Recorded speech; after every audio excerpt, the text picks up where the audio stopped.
ബറോസിന്റെ ആദ്യ പകുതി കഴിയുമ്പോൾ എങ്ങു നിന്നും മികച്ച അഭിപ്രായങ്ങളാണ് ലാലേട്ടൻ ആദ്യമായി സംവിധാനം ചെയ്തിരിക്കുന്ന ബറോസ് എന്ന 3D ചിത്രം ഇപ്പോൾ സ്വന്തമാക്കിയിരിക്കുന്നത്. ഇന്ന് രാവിലെ 9:30 ചിത്രത്തിന്റെ ആദ്യ ഷോ കേരളത്തിലടക്കം ആരംഭിച്ചത്. ലാലേട്ടൻ പറഞ്ഞതുപോലെ തന്നെ കുട്ടികളെയും ഫാമിലിയും എന്നീ രണ്ട് ഘടകങ്ങളെ കൂടുതലും ആകർഷിക്കുന്ന രീതിയിൽ തന്നെയാണ് ചിത്രത്തിന്റെ ആദ്യ പകുതി പോയിരിക്കുന്നത്. ഒട്ടും ലാഗില്ലാത്ത വിസ്മയിപ്പിക്കുന്ന ആദ്യ പകുതി 3D VFX അഭിനയം എല്ലാം മികച്ചു നിൽക്കുന്നു. അത്തരത്തിലുള്ള റെസ്പോൺസ് ആണ് ആദ്യ പകുതിയിൽ നിന്നും പ്രേക്ഷകരിൽ നിന്നും ലഭിച്ചുകൊണ്ടിരിക്കുന്നത്.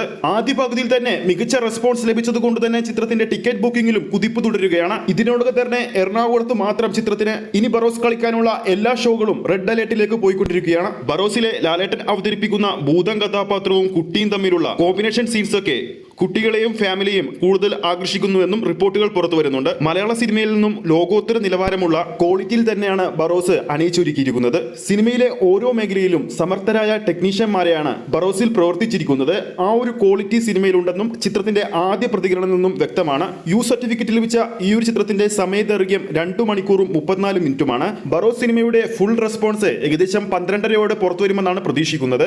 പ്രീസെയിൽ അഡ്വാൻസ് ബുക്കിംഗിലൂടെ മാത്രം ബറോസ് സ്വന്തമാക്കിയത് ഏകദേശം 1,62,00,000 രൂപയാണ് കേരളത്തിൽ നിന്ന് മാത്രം സ്വന്തമാക്കിയത്. ഇനി ആദ്യ ഷോ കഴിയുമ്പോൾ മികച്ച അഭിപ്രായം ചിത്രം നേടിയെടുക്കാൻ സാധിച്ചാൽ 2024 ആദ്യ ദിവസത്തെ ഏറ്റവും ഉയർന്ന മലയാള കളക്ഷനെ ചിത്രം മാറുമോ എന്നാണ് ആരാധകർ ഉറ്റുനോക്കുന്നത്. അപ്പോൾ ആരൊക്കെയാണ് ബറോസ് എന്ന ലാലേട്ടൻ ആദ്യമായി സംവിധാനം ചെയ്തിരിക്കുന്ന ചിത്രത്തിന്റെ ആദ്യ ഷോ കാണുന്നവരുണ്ടെങ്കിൽ താഴെ കമന്റ് ചെയ്യാവുന്നതാണ്.